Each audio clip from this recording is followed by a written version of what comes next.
আল্লাহ রাব্বুল আলামিন আমাদেরকে কত ভালোবাসা সম্মান দিয়ে সৃষ্টি করেছেন। আদম আলাইহিস সালামকে সৃষ্টি করেই সিজদা দিয়েছেন কাদের মাধ্যমে? ফেরেশতাদেরকে। ফেরেশতারা হলো সৃষ্টির মধ্যে এমন সৃষ্টি যাদের কোনো গুনাহ নেই, গুনাহ করার ক্ষমতা নেই।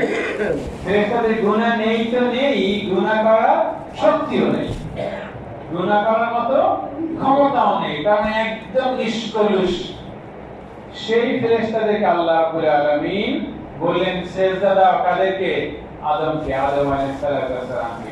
তবে মানব জাতিকে সৃষ্টি থেকে রব্বুল আলামিন ভালোবাসলেন, সম্মানিত করলেন, দিল ভরে সম্মান দিলেন। সেই আল্লাহ রাব্বুল আলামিন আদম আলাইহিস সালামকে জান্নাতে রাখলেন, জান্নাত চেনালেন, আবার দুনিয়ায় পাঠালেন যে আদম এখন দুনিয়ায় যাও, তোমার বংশ, তোমার পরবর্তী প্রজন্মকে জান্নাতের কথা বলো, যারা পারে তারা জান্নাতে ফিরে আসো। রব্বুল আলামিন সকলকে জান্নাত দিতে চান, এইজন্য অবারিত সুযোগ তৈরি করে দিয়েছেন। তাইলে অবারিত সুযোগ তৈরি করে দেন আল্লাহ রাব্বুল আলামিন আমাদেরকে আবার জান্নাতে ফিরিয়ে নেওয়ার জন্য। জান্নাতে ফিরিয়ে নেওয়ার জন্য অবারিত সুযোগ করে দিলেন। একজন শিক্ষক, আদর্শ শিক্ষক, দিন ভরা ছাত্রদের প্রতি ভালোবাসা, সে যখন ছাত্রদের খাতা দেখে ছাত্রের গরুর রচনা লিখতে বলা হয়েছে, কিন্তু গরুর রচনা হয় নাই, গরুর রচনা হয় নাই, কিন্তু কিছু বাক্য লিখছে, বাক্যগুলো বাংলায় ঠিক আছে, কিছু বাক্য লিখছে বাংলায় যেগুলো ঠিক আছে। তখন ওই শিক্ষক বলে, যাক সেটা কিছুতে লেখছে, পাস করাইছি, আগায় যাক। আল্লাহ রাব্বুল আলামিন আমাদের জন্য এভাবে কিছু মৌসুম তৈরি করে দিয়েছেন, আমার গোলামগুলো আগায় যাক, আমার গোলামগুলো জান্নাতের দিকে আগায় যাক, এই জন্য কিছু সুযোগ তৈরি করে দিয়েছেন। তার মধ্যে একটা হলো মাহে রমাদান, রমজান মাস। একটা আমল করলে কয়টা আমলের সওয়াব? মিনিমাম 70টা। একটা ফরজ আদায় করলে মিনিমাম 70টা ফরজ আদায়ের সওয়াব। পুরো মাস, পুরো মাস, এমন না যে শুধু সকাল বিকাল বা সন্ধ্যায়, পুরো মাস। আল্লাহ বলেন একটা আমল করো 70 গুণ আগায় দেব, তুমি এক পা দাও আমি তোমাকে 70 গুণ আগায় দেব। সুবহানাল্লাহ। তাতেও আল্লাহ দিল বলবে না, তিনি বলেন গোলাম আরো চাই, আমি তোমাকে আরো কাছে টানতে চাই, আমি চাই তুমি আমার আরো কাছে আসো। সেজন্য বলেন গোলাম একটা রাত রেখেছি রোজার মাসের মধ্যে, একটা রাত আমি গোপন করে রেখেছি, সেই গোপনে লুপ্ত গুপ্ত সুপ্ত রাতটাকে খুঁজে বের করো, সেই রাতটায় একটু আমল করো, একটু জাগ্রত থাকো, একটু আমল করো, তোমাকে 70 না 1000 মাস 83 বছর আগায় দেব। রাতটাকে খুঁজে একটু আমল করো, তোমাকে 1000 মাস আগায় দেব, 1000 মাসের বছর দেব। সুবহানাল্লাহ। এটা ওই শিক্ষকের মতো যে শিক্ষক বলছে ছাত্র পরীক্ষা দাও, যা পারো পারো, পড়াশোনা করো নাই কোনো অসুবিধা নাই, পরীক্ষার হলে আসো, একটা মার্কের লেখা যদি লেখো আমি 83 মার্কস দিয়ে দেব, লেটার মার্কস দিয়ে দেব। এ ক্লাস নিয়ে নেব, একটা খালি একটা মার্কের উত্তর দাও।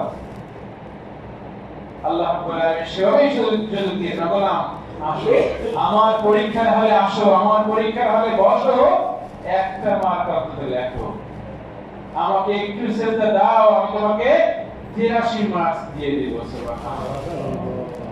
এবং কথাটা রাসূলকে দিয়ে বলালেন না, আল্লাহ তাআলার কাছে এত গুরুত্বপূর্ণ, আমাদেরকে এত আগায় নিতে চান, রাসূলকে দিয়ে বললেন না, নিজেই বললেন, নিজেই পুরো একটা সূরাকে এই খবর দিয়ে সাজায় দিলেন। সুবহানাল্লাহ। আল্লাহ রাব্বুল আলামিন সূরা কদর, সূরাতুল কদর নাযিল করেছে এই খবরটা দিয়ে দিলাম, একটা রাত খুঁজে বের করো আমি 1000 মাস আগায় দেব। সূরার নাম হলো সূরাতুল কদর। কদরের অনেক অর্থ মুফাসসিরিনরা অনেক বলেছেন। কদর অর্থ শক্তি, কদর অর্থ সম্মান, কদর অর্থ নির্দিষ্টকরণ, অনেক অর্থ বলেছেন। কদর অর্থ মহিমান্বিত। আল্লাহ রাব্বুল আলামিন বলেছেন বিসমিল্লাহির রহমানির রহিম, ইন্না আনজালনাহু ফি লাইলাতিল কদর। ও মানুষ, ইন্না নিশ্চয়ই আনজালনাহু, আমি নাযিল করেছি। হু বলতে কোরআনকে বোঝানো হয়েছে। কোরআন প্রণাম যেটা কোরআনের দিকে যায়। ইন্না আনজালনাহু, নিশ্চয়ই আমি কোরআন নাযিল করেছি ফি লাইলাতিল কদর, কদরের রাতে, এটা মহিমান্বিত রাতে, সম্মানিত রাতে আমি কোরআন নাযিল করেছি। সুবহানাল্লাহ। এরপর আল্লাহ বলেন লাইলা ওয়া মা আদরাকা মা লাইলাতুল কদর। আল্লাহ রাব্বুল আলামিন রাসূলকে জিজ্ঞেস করছেন, হে মুহাম্মদ সাল্লাল্লাহু আলাইহি ওয়াসাল্লাম, আপনি কি জানেন লাইলাতুল কদর কি? লাইলাতুল কদর কি আপনি কি জানেন? ওয়া মা আদরাকা, কে আপনাকে জানাবে, কে বলতে পারবে, আপনি কিভাবে জানবেন? মা লাইলাতুল কদর, লাইলাতুল কদর কি আপনি কি করে জানবেন? আপনি কি জানেন লাইলাতুল কদর কি? রাসূল কি জানবেন? আল্লাহ না বললেন, আল্লাহ না জানানো পর্যন্ত রাসূল জানবেন না। সেটা আল্লাহ প্রশ্ন করছেন আগে, কেন? যাতে ওই খবরটা যখন আল্লাহ দিবেন তার আগেই যাতে রাসূলের মনোযোগটা পুরোপুরি ওই খবরের দিকে আকৃষ্ট হয়ে যায়। খবরটা দেওয়ার জন্য, মন তৈরি করার জন্য প্রশ্ন করছেন। এটা একজন টিচারের সাথে যায়। একজন আদর্শ শিক্ষক বাচ্চাদেরকে গিয়ে কোনো কিছু পড়ানো শুরু করে না, সে জানে ছাত্রদের মনটা বিক্ষিপ্ত আছে, মনোযোগটা বহুমুখী আছে, একটু কথা বলছে, হাসছে, দুষ্টামি করছে টিচার আসার আগে। এখন গিয়েই সে পড়াতে শুরু করে না, বরং সে প্রথম ছাত্রদের মনোযোগটা একমুখী করার চেষ্টা করে। এই জন্য বিভিন্ন সময় শিক্ষক বিভিন্ন কৌশল করে। কোন শিক্ষক ধাঁধা বলে, কোন শিক্ষক একটা প্রশ্ন করে, অথবা কোন শিক্ষক বলে আজকে এই চ্যাপ্টারটা পড়ব, অনেক গুরুত্বপূর্ণ, সবাই মনোযোগ দাও। আল্লাহ রাব্বুল আলামিন এই আমাদের জন্য, বিশ্ব মানবতার জন্য কোরআনে যে সমস্ত কথা বলেছেন, যখনই কোনো গুরুত্বপূর্ণ মেসেজ দিয়েছেন, তখনই ওই গুরুত্বপূর্ণ কথাটা বলার আগে দুই তিনটা প্রশ্ন করেছেন, অথবা কোনো কিছু শপথ করেছেন। শুরুতেই গুরুত্বপূর্ণ কথাটা বলে দেন নাই, বরং হয় প্রশ্ন করেছেন, না হয় দুই তিনটা শপথ করেছেন, এরপরে গিয়ে মূল কথাটা বলেছেন। এখানে রব্বুল আলামিন লাইলাতুল কদরের মর্যাদা বলার আগে রাসূলকে বা আমাদেরকে প্রশ্ন করছেন, ওয়া মা আদরাকা মা লাইলাতুল কদর, তোমরা কি জানো লাইলাতুল কদর কি?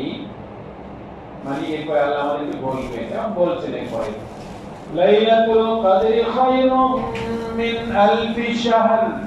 লাইলাতুল কদর হলো খায়র, বলেন সবাই খায়রুন। খায়রুন অর্থ হলো ভালো, খায়রুন অর্থ কি? ভালো, আরো ভালো। মিন আলফি শাহর, হাজার মাসের চেয়ে। আলফ অর্থ হলো হাজার, শাহর অর্থ মাস।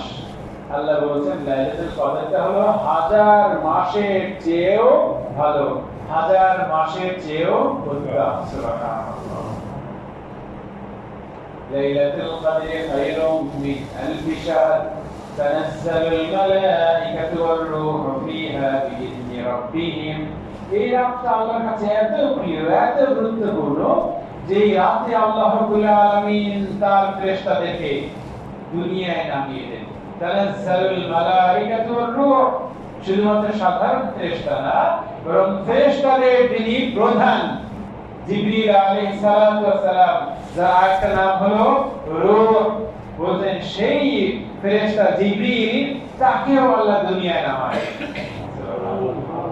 তানাজ্জালুল মালাইকাতু ওয়ার রূহু ফিহা বিইذনি রাব্বিহিম। নিজেদের ইচ্ছা ফেরেশতারা নামেন না, নিজেদের ইচ্ছা ফেরেশতারা কিছু করেন না, আল্লাহ যা করতে বলেন সেটাই করেন।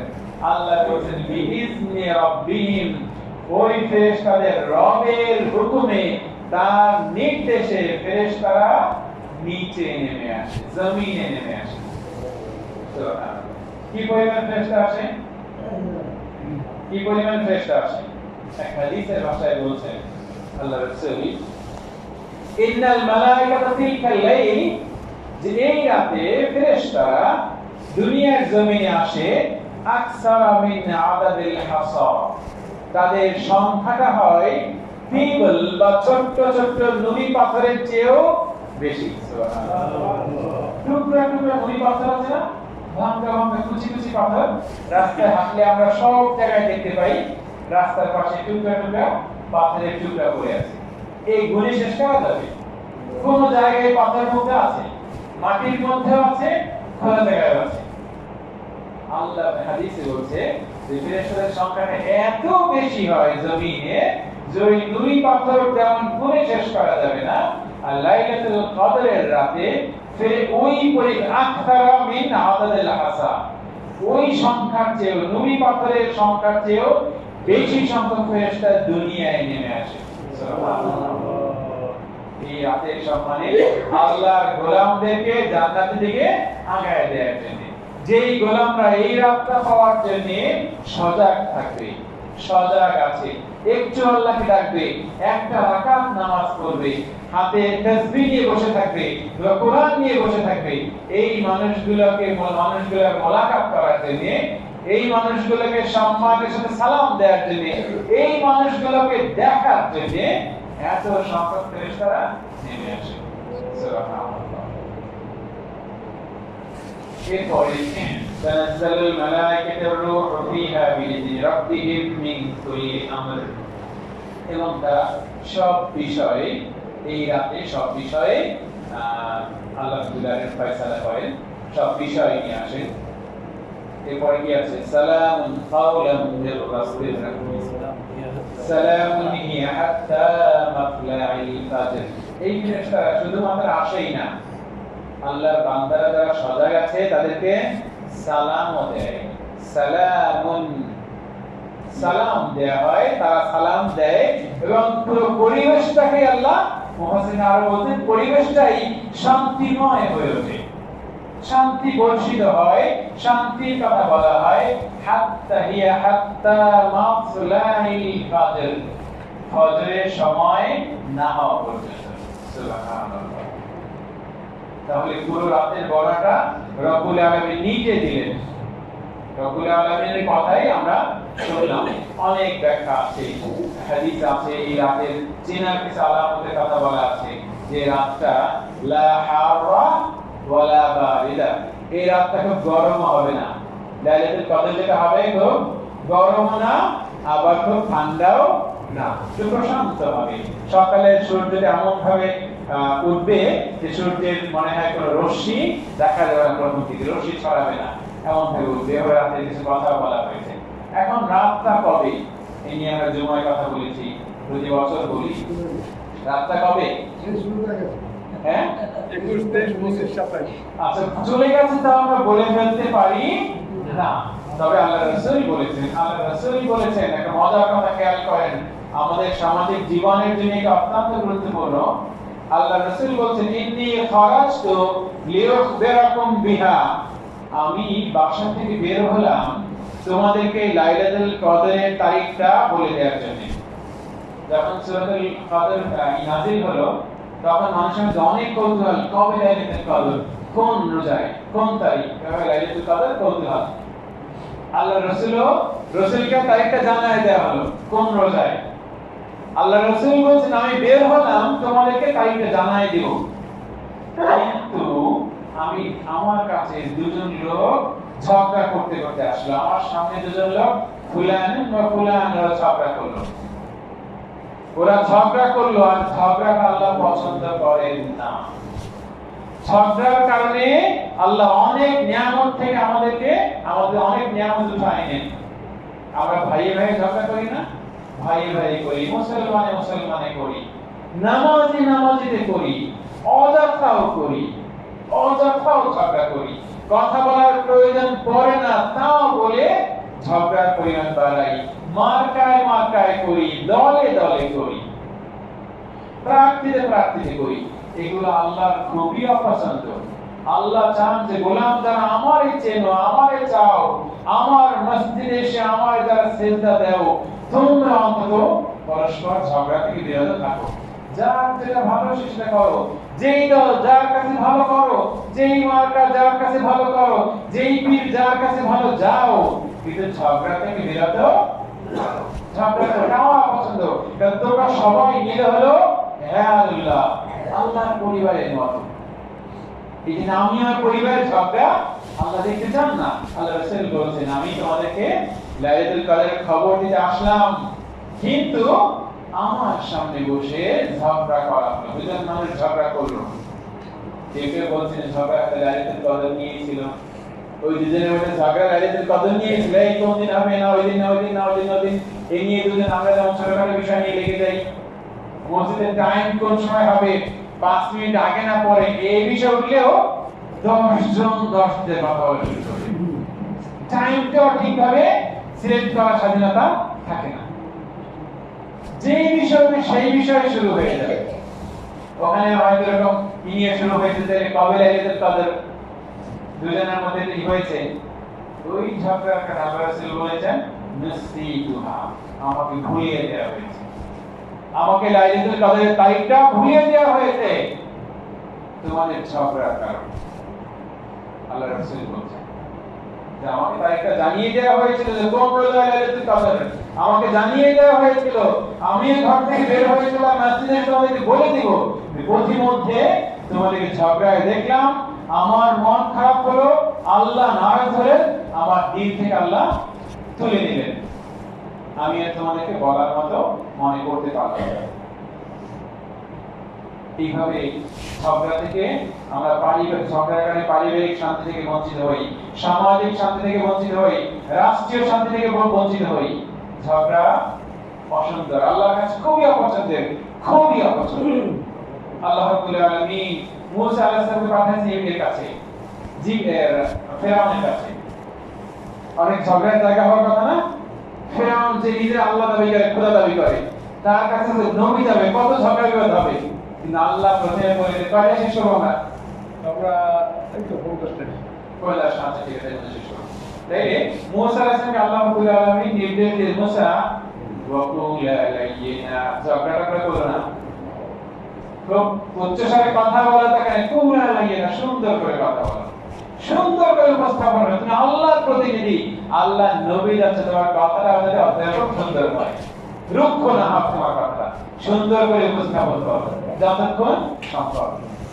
যাই হোক, আমরা তাইলে এটা মনে রাখি। এরপরে আল্লাহ রাসূল সাল্লাল্লাহু আলাইহি ওয়াসাল্লাম বললেন যে দেখো, তাইলে আমাকে ভুলিয়ে দেওয়া হয়েছে কবে লাইলাতুল কদর, তবে তোমরা এটুকু করো, রমজানের শেষ 10 দিন তাহাররাও লাইলাতুল কদর ফিল ওয়াতর, তোমরা রমজানের শেষ 10 দিন বেজর রাতে লাইলাতুল কদর খোঁজো। এইটুকু সহজ রাসূল করেছেন, যেটা হাজার মাসের উপহার, 10টা দিন তো কষ্ট এটা করাই যায়। এজন্য আল্লাহ রাসূল নিজেও লাইলাতুল কদর পাওয়ার জন্য প্রতি বছর ইতিকাফ করেছেন, প্রতি বছর জীবনে যে কয়টা রমজান পেয়েছেন। বুখারী শরীফে হাদিস আছে, রাসূল ইন্তেকালের পরে উম্মাহাতুল মুসলিমিন, আমাদের আম্মাজানরা ইতিকাফ করেছেন তাদের ঘরের মধ্যে। রাসূলের বিবিগণও ঘরের মধ্যে ইতিকাফ করেছেন রাসূল ওফাতের পরেও, ওই লাইলাতুল কদর পাওয়ার জন্য। আজকে এখন লাইলাতুল কদর যদি আমরা ধরে নিয়েছি লাইলাতুল কদর 27 তারিখ, কোন সাহাবী বলেন না, আল্লাহ রাসূল বলেন নাই, আল্লাহ রাসূল বলেন যে সম্ভবত একজন সাহাবী অথবা তাবী, সে বলেছে যে আমার মনে হয় লাইলাতুল কদর 27 তম রাতে, 27 রোজায় তার কাছে মনে হয়েছে। কোন উলামায়ে কেরাম কিছু কিয়াস করেছেন যে মনে হয় 27 রোজায়। কেউ কেউ যুক্তি দিয়েছেন যে সূরা কদরের মধ্যে লাইলাতুল কদর কয়বার আসছে? 3 বার না? 3 বার আসছে। লাইলাতুল কদর লিখতে 9টা অক্ষর আছে, 3 বার আসে, 3 নাম 27। এই যুক্তি দিয়েও কোন কোন আলেম মিলানোর চেষ্টা করেছেন, মনে হয় লাইলাতুল কদর 27 তারিখই হইতে পারে, কারণ আল্লাহ লাইলাতুল কদর শব্দটা সূরা কদরে 3 বার বলেছেন, আর একবার লাইলাতুল কদর লিখতে 9টা অক্ষর হয়, তাহলে 3 আর 9 গুণ দিলে 27 হয়, এটা মিলে যায়। তো আমাদের শর্টকাট করার চেষ্টা করেছেন, যাক আজকে রাতে আমরা মিস না করি, আর সামনে 29 সপ্তাহ চেষ্টা করি। আর যদি আল্লাহ রাব্বুল আলামিন অবশ্যই আমাদেরকে দিন পরবর্তী রোজাটায় 10 দিন ইতিকাফ করা, আল্লাহ এটা লাইলাতুল কদর আরো খোঁজার চেষ্টা করি ইনশাআল্লাহ। আর 5 মিনিট সময় আছে, তাই লাইলাতুল কদরকে কি কি করব? একটা দোয়া আয়েশা সিদ্দিকা রাদিয়াল্লাহু আনহা জিজ্ঞেস করেছিলেন, আল্লাহ রাসূল লাইলাতুল কদর পেয়ে কি করব? আল্লাহ রাসূল বললেন, আল্লাহর কাছে দোয়া করো, আল্লাহুম্মা, বলেন আল্লাহুম্মা, হে আল্লাহ, ইন্নাকা আফুউন, নিশ্চয়ই আপনি ক্ষমাশীল, তুহিব্বুল আফওয়া, আপনি ক্ষমা করতে পছন্দ করেন, ফাআফু আন্নি, অতএব আমাকে ক্ষমা করে দেন। কত সুন্দর কথা দেখেন, রাসূল আল্লাহর সাথে কথা বলতেন কত সাজায় গুছিয়ে, কত সাজায় গুছিয়ে আল্লাহর সাথে আল্লাহ রাসূল দোয়াটাও করতেন। ও আল্লাহ, আপনি ক্ষমাশীল, আপনি ক্ষমা করতেই তো ভালোবাসেন, আমাকে ক্ষমা করে দেন, আমায় মাফ করে দেন, আমি গুনাহ করে ফেলেছি। এই দোয়াটা আমরা আজকে বেশি বেশি করব। আরবিতে না পারলে বাংলায় বলবো, ও আল্লাহ, আপনি ক্ষমাশীল, আপনি ক্ষমা করতে বা মাফ করতে পছন্দ করেন, ভালোবাসেন, তাহলে আমি গুনাহগার, আমাকে মাফ করে দেন। এই দোয়াটা আরবিতে পড়ে বাংলায় পড়ে বেশি বলবো, তেলাওয়াত করব, সবাই বলে নামাজ পড়ব, যে কয় রাকাত পারি সিজদাগুলো মন ভরে দেব। কত রাকাত নামাজ পড়লেন তা জরুরি না, কিন্তু কত কোয়ালিটি করলো, দিল থেকে কয় রাকাত পড়লেন, এইটা হলো বিষয়। সিজদা দিবেন, আল্লাহর নিকটবর্তী হবে। আমরা শেষ তারাবির শেষ হিসেবে সিজদাটা দিয়েছি, তেলাওয়াত সিজদা সূরা আলাকের মধ্যে।